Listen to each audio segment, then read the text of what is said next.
It's very nice. Our next speaker, what can I say? He brought HAO into the space age. Oh, you're fine. So many instruments. Skylab, Solar Maximum Mission, Solar Polar, and coronal data taken from the moon. Dr. Bob Mcqueen.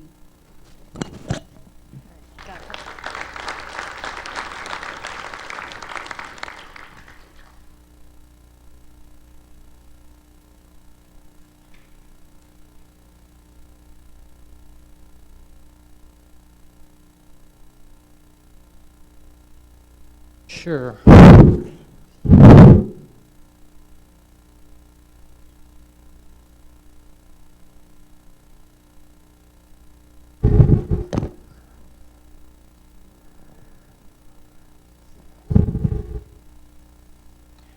Well, I'd like to begin by reiterating thanks to Joan Burkpile, and in particular Joan and Andrew Stanger, for digging out and processing some of the images that have been unearthed from the archives.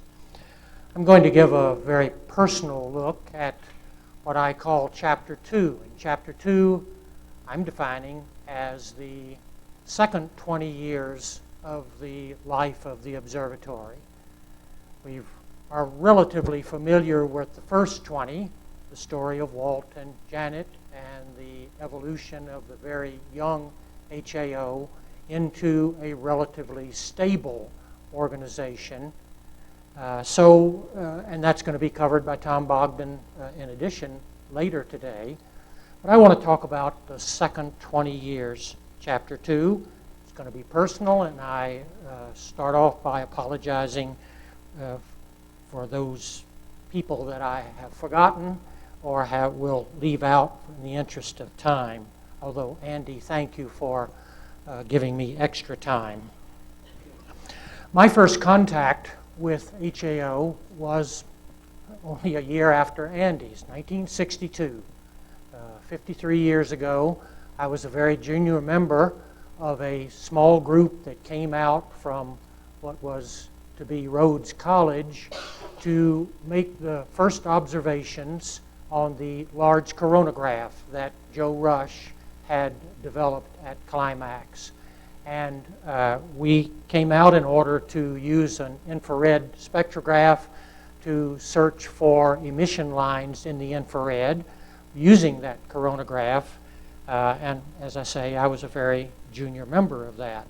So after the 1966 eclipse, in which I was a grad student at Hopkins, John Farrer offered me a position at HAO in 1967. And it was interesting that after he did that, the trustees and Walt were so appalled that they demoted him to NCAR director, and Gordon Newkirk took over as acting director, and then finally the director of HAO. And in '67, there were only 17 staff scientists at the observatory. Here's the coronagraph circa '62. John Farrer, the director, who hired me, and then Gordon, who was the actual director when I arrived. Now, many of you, of course, remember Gordon. Gordon had many interesting and idiosyncratic traits. For one, Gordon was an extraordinarily methodical and deliberate individual. Gordon could take this to extremes. In my early years at HAO, because Gordon and I both lived in North Boulder, he would often give me a ride home in his little blue Honda in the late afternoon. And when Gordon got interested in a subject, and there was very few subjects which he was not interested in, Gordon would proceed to drive more slowly than he usually did, and usual for Gordon was very slow indeed. I can remember many occasions on the 2 lanes, 1 lane going northward on Broadway. That was incidentally back when Boulder allowed automobiles. But I can remember the slow progress along Broadway with a long line of cars behind Gordon, and even with people gesturing out their driver's windows in a not very pleasant way, wishing that Gordon would get the hell out of the way, which he did when he finally turned off at Linden and let me out for my walk home. It was Gordon, in fact, who began the space venture at HAO, and he did it in a methodical, deliberate way. First, he began with an instrument, an externally occulted coronagraph, which he had worked on via a balloon package that would go to the stratosphere and carry out observations. And these observations began in the mid-60s. The junior high school student on the very left of that slide is Gordon. Next to him is Bob Lee, and on the second to the right is Jack Eddy, whose thesis was built on the first Coronoscope 1 measurements of the sky radiance at altitude. There followed another flight, Coronoscope 2, in which Dave Bolin got his thesis done with actual observations of the white light corona at a balloon-borne altitude. But these were very difficult. The signal to noise was poor. It confirmed what Gordon already knew, and that is, for a coronagraph to observe in broadband white light, it was going to be necessary to, in fact, get out of the atmosphere and get into space. So Gordon and Jack Eddy proposed for an instrument to be flown on what NASA was developing as the Advanced Orbiting Solar Observatory series, AOSO. There's a number of experiments were accepted for the AOSO program, one of which was the coronagraph shown here in a model that was built by Ball Brothers Research Corporation. NASA, however, in their infinite wisdom, decided, after accepting these proposals, that they would take all of the instruments that had then been accepted for flight on the AOSO and move them on to one mission, a massive spar, a manned laboratory, and thus the idea of the so-called Apollo telescope mount of what would become the Skylab mission was born. The investigators were informed of this fact, not asked, and so the program immediately transitioned from that of a development of a small single function instrument to a multitasking observatory with an emphasis on manned operations. A little more about that later. Now, about at the same time as this was taking place, John Fowler had interested Jack Eddy in carrying out some infrared observations in the near infrared with a special phototube. Don't need to go into details of that. And so they attempted these observations from a NASA aircraft at the 1966 eclipse that crossed South America. They weren't terribly successful, but that got Jack interested in the utilization of aircraft as a possible observing platform for infrared observations. Since I had come to the observatory interested in infrared observing techniques and coronagraphs, Jack and I were natural partners, as it were, in beginning to think about utilizing aircraft for these observations. Some practice flights were carried out before I came, and then it was Jack's idea that we attempt to carry out photospheric measurements in the sub-millimeter region of the spectrum in order to try to make an absolute radiometric measurement of the sun's brightness and hence deduce the temperature of the photosphere at what was predicted to be the minimum temperature region, negative hydrogen dominating the solar atmosphere at those wavelengths. And thus began a program to put an instrument on the NASA aircraft and use that instrument to determine the solar minimum temperature.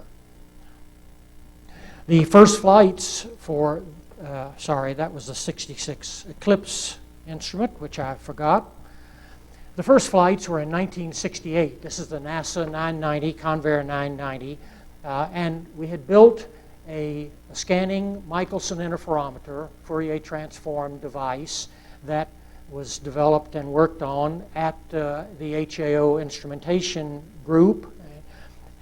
This instrument was flown on a number of flights out of the Ames Research Center in California on the NASA 990.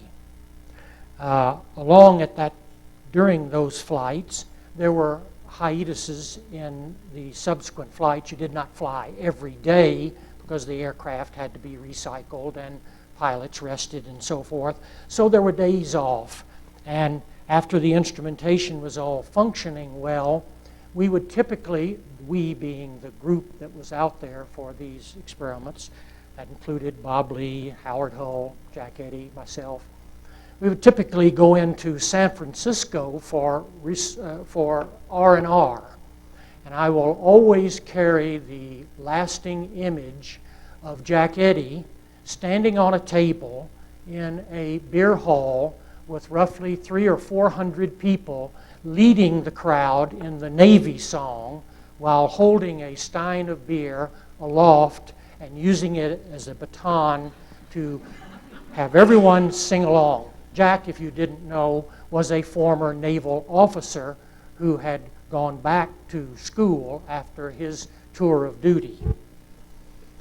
The Fourier transform interferometer that was developed had a lot of ancillary equipment with it. We had a rather extensive laboratory over on 30th Street.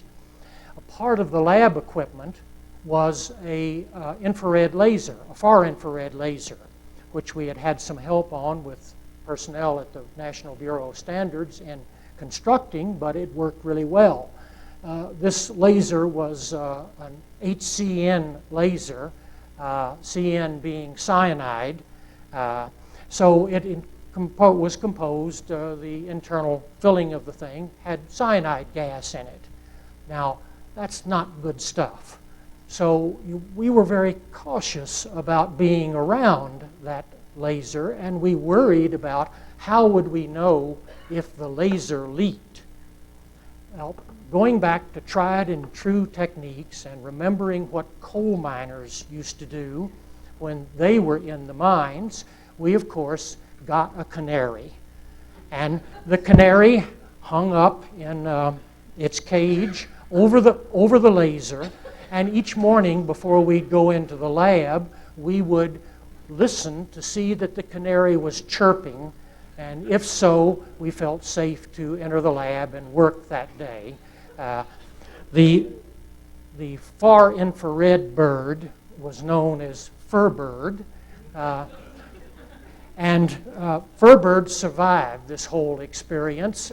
Frankly, I think furbird died a natural death, but for the life of me, I cannot remember who inherited the canary from that stage of experimentation.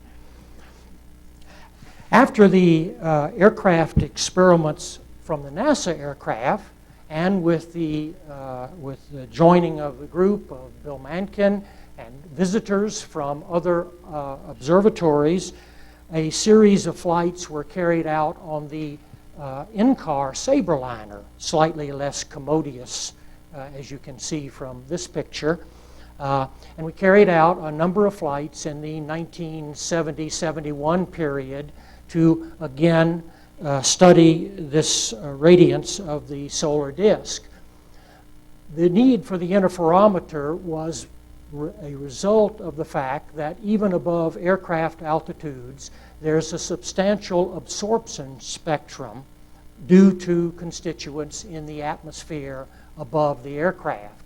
And so we had to subtract out, that is, look for windows of minimal atmospheric interference in order to deduce the brightness of the sun. So we had to have relatively, for that time at least, high-resolution spectra of the Earth's atmosphere in order to make that subtraction correct. And thus, the rather more elaborate experiment than just a straightforward radiometric measurement. After doing these aircraft measurements, as I say, finishing in roughly 71, we thought it would be really worthwhile to try to explore the possibility of carrying out these observations from the ground. And so we mounted an expedition to the top of Pikes Peak in the spring of 1971 to make far infrared measurements of the sun through the atmosphere above Pikes Peak. It was a reasonably successful operation, except we overdid it on the first day, worked very hard because we were convinced, having since we lived at 5,000 foot altitude, going to 14,115 would be no sweat at all. And we enjoyed a wonderful dinner of lasagna that night on the top of Pikes Peak, and that was a ghastly mistake. No more need to be said about that. Here is the instrumentation, which was basically the aircraft instrumentation fed by a coelostat in a hut on the top of Pikes Peak, Bob Lee on the left. Now, parallel to these infrared ventures, which died after the Pikes Peak, not because of the lasagna, but died after the Pikes Peak expedition, simply because the next step would have been the need to construct a large aperture far infrared telescope. There simply was no funding available to carry out that kind of an initiative, so the far infrared experimentation program came to an end in 1971. But parallel to this whole effort, in the late 60s, the Skylab program began to build up. Ball Brothers Research Corporation had the contract to build the instruments, of which there would be 3 fully functional coronagraphs, developing technology through this period. Because it was a manned program, it introduced an enormous amount of complexity that otherwise would not have been present even in a spaceborne effort. There was enhanced quality control. The manned interface was just devilish. The astronauts, for example, would recover the film camera from the back of the coronagraph and from other instruments by carrying out an extravehicular activity, floating out, grabbing the film camera, replacing it with a new film camera, hopefully a new camera, and not put the old one back in again on the EVA. This was very complicated. There were literally thousands of person-hours spent on the design of the mechanism to unhitch the camera from the coronagraph and put a new camera back in. So it was an extraordinarily complicated effort. The instruments, as they were developed, were in fact tested at a new facility that had been built behind the observatory called the clean tunnel, because it would allow us to pump down, remove most of the molecular column between the instrument and the solar simulator, which simulated the angular subtents of the sun, not the brightness of the sun. And it also provided an opportunity for us to take all kinds of goofy pictures with us dressed in these clean uniforms. And you can see a picture in which Jack Gosling is second to right there. Charlie Ross, the program manager on the far right. Dean Keyes, an engineer. Gordon, second to left, and myself on the left.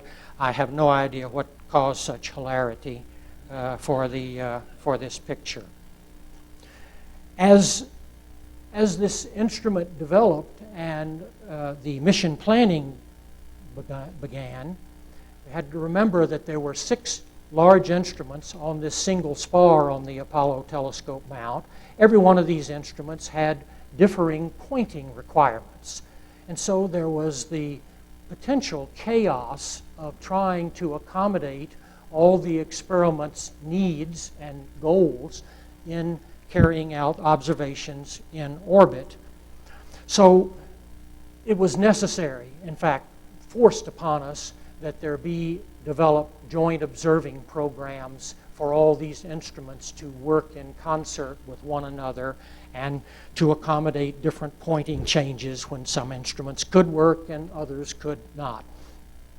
This meant that we had to begin to add to the staff at HAO devoted to this project, and we had to engage in astronaut training at Houston because the instruments would be operated while during normal waking hours for the astronauts by the astronauts. The instruments could be operated during astronaut sleep time by radio control from the ground like a conventional unmanned satellite.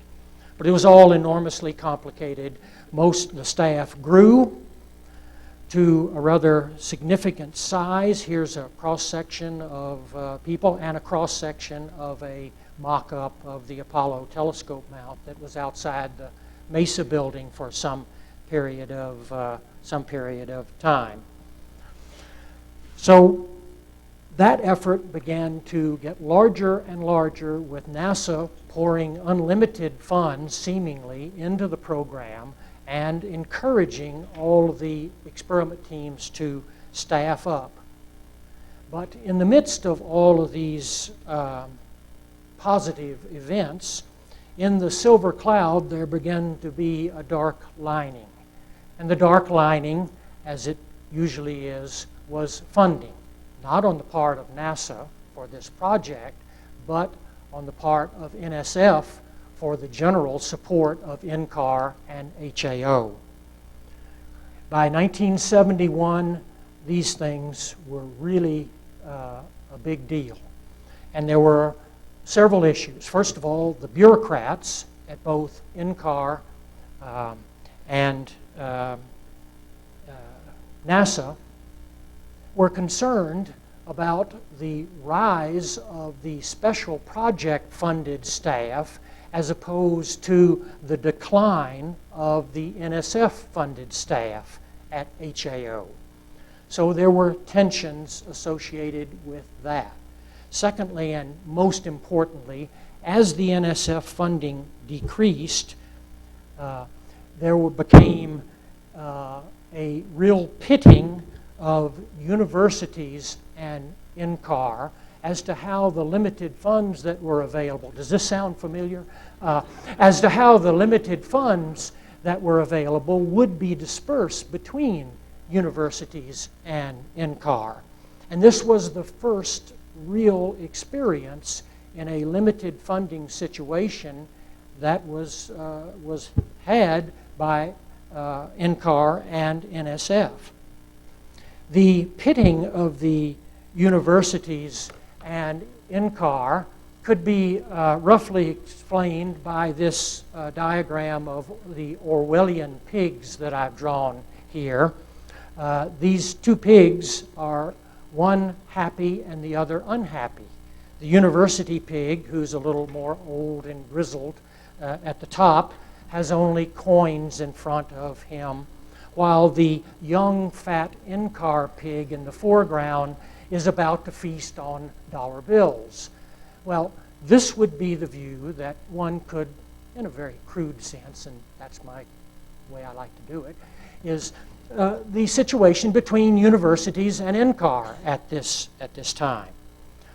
And at HAO, this was a terribly difficult time because for the first time, the budget cuts became so severe, and in real terms now, not in what you hear now, you don't get the cost of living increase or what have you, but in real terms, massive cuts, that for the first time it was necessary for there to be staff cuts that included the heretofore long-term scientific appointments that had up till this time been in place.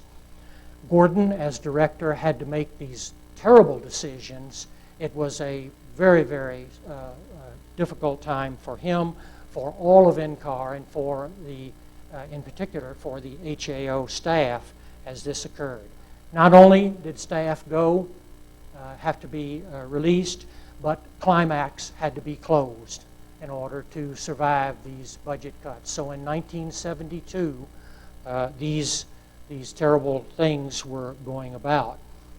The universities were goaded by this funding lapse to really begin to ask questions about both the funding to NCAR and the quality of the NCAR staff. And they insisted that there be a re-examination of the entire appointment system at NCAR, and they thus appointed a joint evaluation committee in 1972 that worked through 73, which essentially reset the entire appointment system at NCAR. A bittersweet reminder of this is a rather famous game. It's going to be difficult for you to read the blocks on this board game. This was developed by Jack Eddy, as you, I'm sure, would expect. It's called Up or Out, and it's a career game that Jack worked out for strong-stomached adults. You start at go, and you move along the path. And if you can make it out, which is difficult, you find that every time the trustees meet, and you land on that block, you go back. Even when the trustees don't meet, you go back. There are other reasons to go back. For example, whenever there was an article about NCAR in Science magazine, which there was a relatively damning article in this era, you went back big time. Other times you would go back simply because the appointment system was being redefined. And the final goal was you might achieve, up in the upper right-hand corner in the winner's circle, what it says is good for guaranteed, semi-secure, seasonal, inside employment of questionable indefinite term under certain yet-to-be defined conditions. That was the win. Well, Skylab flew in 1973, July to February 1974. It was a relative success. The imagery produced by the white light instrument was good, and there were more than 30,000 images obtained over this time period, which allowed fruitful study for temporal variations of the corona, implications to the large-scale magnetic field, and so forth. And there was an extended phase of analysis of the Skylab data funded appropriately by NASA over a number of years. A lot of fruitful science came out of that. This next image is just kind of a fun one thrown in. There's an Academy Award winner in this picture. Now, it could be the handsome guy in front, Jack Gosling. Wasn't. Could be the ugly guy on the right, but it wasn't. Could be the lady to the slight left there, Adrian Timothy, who was then a NASA administrator. But the Academy Award winner is, in fact, this ugly beast over on the left, the film editor that was developed for the analysis of the coronagraph data. This won the Academy Award for technical achievement for the company that built it and supplied it to the observatory. So Little did many of you know that you are passing by on a daily basis an Academy Award winner, I guess, in this very building. Is it still here? I don't even know. I hope it's not outlived its usefulness. After the Skylab, the first progeny of the Skylab mission was the Smm Coronagraph Polarimeter, which provided images starting in 1980. Again, something like 30,000 images. That was ably led by Lou House, who took the program over for the mission operations and analysis. It was a better instrument than Skylab. It built on the Skylab capabilities. It had higher spatial resolution. It had more accurate polarimetric calibration. It was a better overall instrument. It used a larger image scale, taking quadrant images of the corona, shown here as one coronal mass ejection in progress. And perhaps the second progeny of the Skylab instrument would have been the white light coronagraph that was combined with a Lyman alpha instrument developed by the Harvard College Observatory. That was led by Dick Monroe, and it provided simultaneous white light and Lyman alpha images to get more accurate electron densities and temperature of the corona in the regions that were observed. That flew in 79, 80, and 81, I believe. Now, in looking back at these efforts, I'm impressed from this perspective, looking back at the extraordinarily wide variety of skills and expertise that were contributed by the individuals who were working on these programs.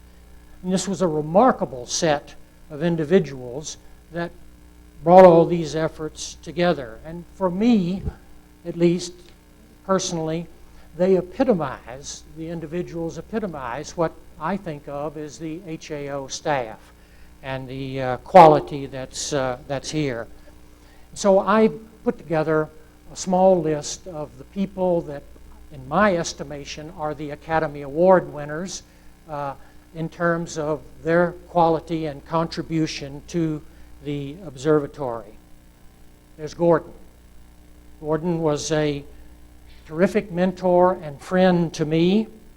By the end of his term as director, he was battered and sad because of what he had had to go through for year after year of budget cut, but he always soldiered on through each year, trying to do the very best that was possible during this difficult time period. The next person for me is Jack Eddy, a true friend of mine. Jack and I worked very closely together, both in the lab and in the field for years. Jack was a real teacher. That was what he loved most, was teaching. And he was a true friend. It was a very sad time when Jack had to leave HAO. Lee Lacey. Lee was a consummate artist and sculptor and a mechanical design person.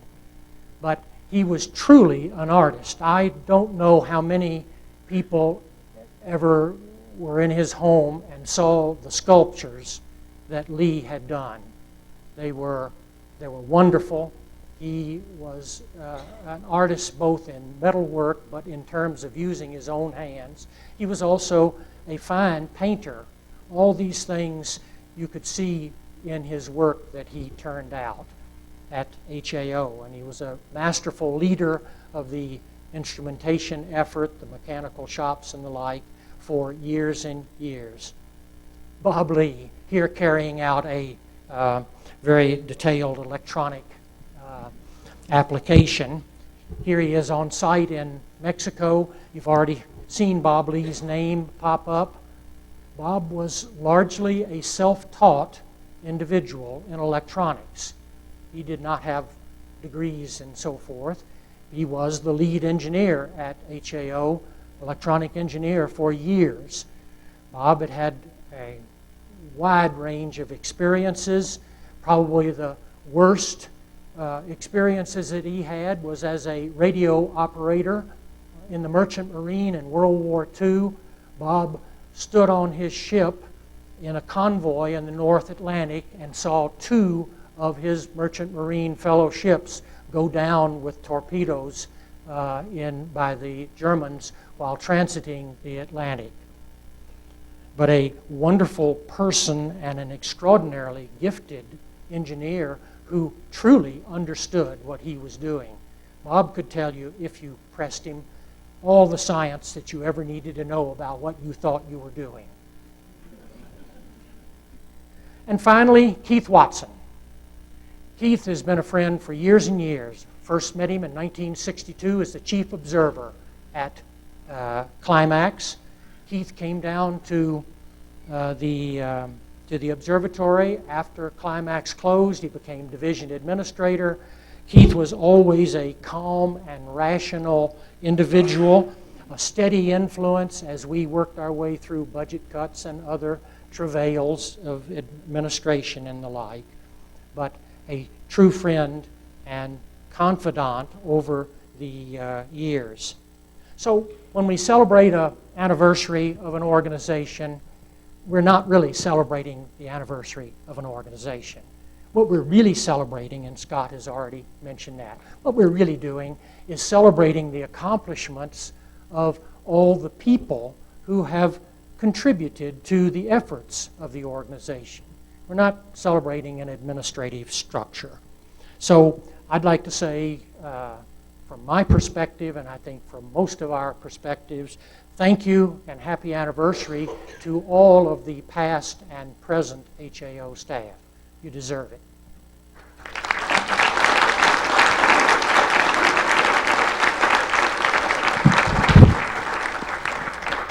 We have time for a few questions.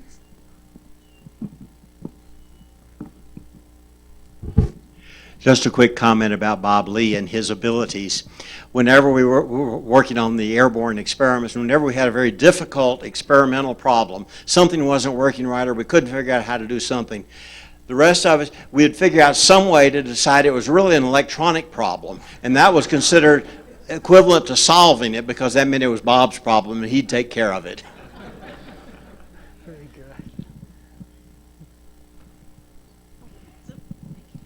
good. That reminds me, on our Solar Maximum mission, and Bob and Lee, they all contributed to this. Bob was with us back at Mission Operations, and at one point, the pointing system got stuck.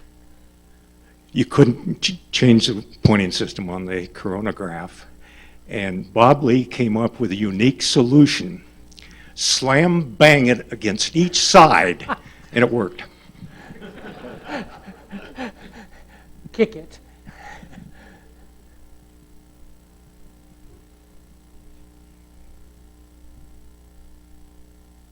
I'll just make one comment about the Skylab telescope mount, Apollo telescope mount. Ed Gibson once told me that it was the astronauts' absolute favorite experiment on the Skylab, and they really enjoyed working it. Ed was a great guy, too. He understood the science of all of the ATM experiments wonderfully well. I got one more on our Solar Maximum mission. The issue, very difficult issue for the astronauts was on the repair mission after the satellite had some failures, our electronic box had to be replaced. And so the Lee Lacey and Bob Lee designed the tools to replace all the connectors. There's a half a dozen different types of connectors that would be replaced, in space. And they proceeded to develop this. The astronauts came up and they said they liked it. And so the astronauts adopted Lee's design, Lee and Bob, both of those guys. And later on the week after those astronauts said that, I got a call from the director of Solar Maximum mission at headquarters. And he said, "Lou, don't ever do that again, because the NASA guys were designing the same, type of equipment, and HAO won.